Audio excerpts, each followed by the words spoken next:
కాబట్టి తొందరలో మళ్ళీ సీఎం కేసీఆర్ గారు అవుతారు. ఇవన్నీ మీరు మాట్లాడటం వల్ల ఇవాళ ఆ పరిస్థితులు మాట్లాడాల్సి వచ్చింది అనేది.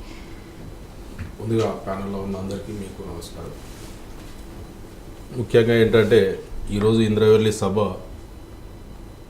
రేవంత్ రెడ్డి గారు పెట్టిందే కేసీఆర్ గారిని బీఆర్ఎస్ పార్టీని తిట్టడం కోసమే ఆయన ఆ సభ పెట్టినట్టుంది. తెలంగాణ సమాజం మొత్తం గమనిస్తుంది. వాళ్ళు పెట్టడానికి తెలంగాణలో వీళ్ళు గతంలో తలపెట్టిన ఇంద్రవెల్లి సభ హంతకులే సంతాప సభ పెట్టినట్టు సుమారు 43 ఏళ్ల కిందట 1981 ఏప్రిల్ 20న గోండులపై జరిగిన ఆనాటి మారణకాండకు మరొకసారి గుర్తు చేస్తున్నట్టు గతంలో 2021లో అసెంబ్లీ ఎలక్షన్ల ముందు ఒక సభ పెట్టి తెలంగాణ ప్రజలను అక్కడ అబద్ధాలకు హామీలు ఇచ్చి ఆ రోజు తెలంగాణ సమాజం నమ్మింది. ఏదో ఎక్కడో ఒక దగ్గర వాళ్ళు ఒక మార్పు కోసం ఓట్లేసి ప్రభుత్వాన్ని అప్పచెప్తే హూందాగా ఒక ముఖ్యమంత్రి స్థాయిలో ఉన్న నాయకుడు హూందాగా మాట్లాడవలసిన అవసరం ఉన్నది. కానీ ఆయనే నేను గుంపు మేస్తినని ఏ రకంగానైతే ప్రకటించుకున్నాడో ఈరోజు ఆయన మాట్లాడిన భాష కూడా కనీసం ఒక ముఖ్యమంత్రి హోదాలో ఉన్నటువంటి నాయకుడు మాట్లాడినట్టు లేదు. గుంపు మేస్త్రులన్న సంస్కారంతో మాట్లాడతారు కానీ ఈయన అంతకు దిగజారినట్టు ఆయన హోదాను ముఖ్యమంత్రి హోదాను కూడా దిగజార్చి మాట్లాడిన నాయకుడు ఈరోజు రేవంత్ రెడ్డి గారు. కేసీఆర్ గారు ప్రతిపక్ష నాయకులు చౌటలు దద్దమ్మలు సన్నాసులు అని మాట్లాడినప్పుడు ఆయన కూడా ముఖ్యమంత్రే కదా.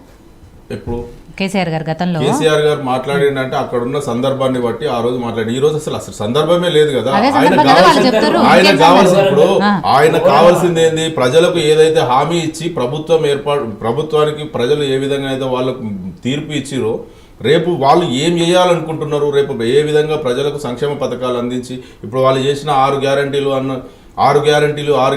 అని చెప్తున్నారు కానీ 420 గ్యారంటీలు వాళ్ళు 6 గ్యారంటీలే చక్కగా అమలు పరచలేకపోతున్నారు.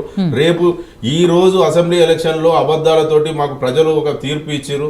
రేపు ఇదే అబద్ధాలు మళ్ళీ చెప్తే పార్లమెంట్లో కూడా తీర్పిస్తారని చెప్పి ఒక అబద్ధపు హామీలతోటి తెలంగాణ ప్రజలను మభ్యపెట్టడం కోసం మాత్రమే ఈ సభ పెట్టినట్టుంది. కానీ తెలంగాణ ప్రజలు చాలా విఘ్నులు. గతంలో ఆయన ఇచ్చిన హామీలను మొత్తం తుంగలో తొక్కి ఇక్కడ ఎలాంటి 6 గ్యారంటీలు కూడా సరైన విధంగా అమలు పరచలేరు. కాబట్టి రేపు వచ్చే పార్లమెంట్ ఎలక్షన్లలో ఇప్పుడు ఆయన చెప్తున్నాడు కదా బొందబెట్టిరు అని అంటే ఈ రోజు ఒకవేళ తెలంగాణ రాష్ట్రంలో ఒకసారి మార్పు కోసం కాంగ్రెస్ పార్టీకి ప్రజలు అవకాశం ఇవ్వచ్చు.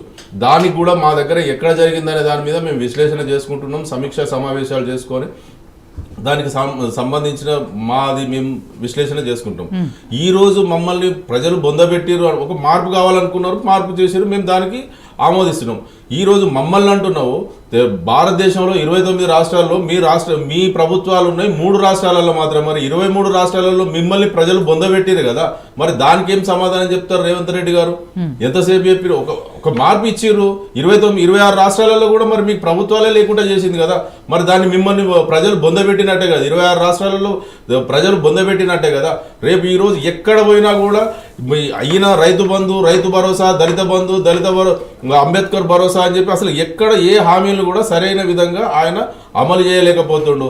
అక్కడ ఆయన ప్రజలు ఏ విధంగానైనా ఆయన మీద ఆవేశంతో ఉన్నారు. రేపు ఎట్లయినా మనకు పార్లమెంట్ ఎలక్షన్లో తీర్పు వ్యతిరేకంగా వస్తుందని చెప్పి అక్కడున్న వాళ్ళ నాయకులు కూడా కాంగ్రెస్ పార్టీలో ఒక ముసలంలాగా లోపల కుమిలిపోతున్నారు. ఈయన ఎప్పుడు గద్దెదించాలని చూస్తున్నారు. కాబట్టి ఆయన దాన్ని ప్రెస్టేషన్ లో తట్టుకోలేక ఆవేశంగా వాళ్ళ నాయకుల మీద ఉన్న అక్కసును మా పార్టీ నాయకుల మీద కక్కుతున్నాడు. కానీ ఆయనకు మా మీద ఎలాంటిది కూడా మేము చేసేది ఖచ్చితంగా రేపు రాబోయే రోజుల్లో పార్లమెంట్ ఎలక్షన్లో ప్రజా తీర్పు ఖచ్చితంగా మాకు అనుకూలంగా వస్తుంది. 16 సీట్లకు కనీసం 12-13 సీట్లు బీఆర్ఎస్ పార్టీ గెలుస్తుంది. రాబోయే రోజుల్లో చూద్దాం.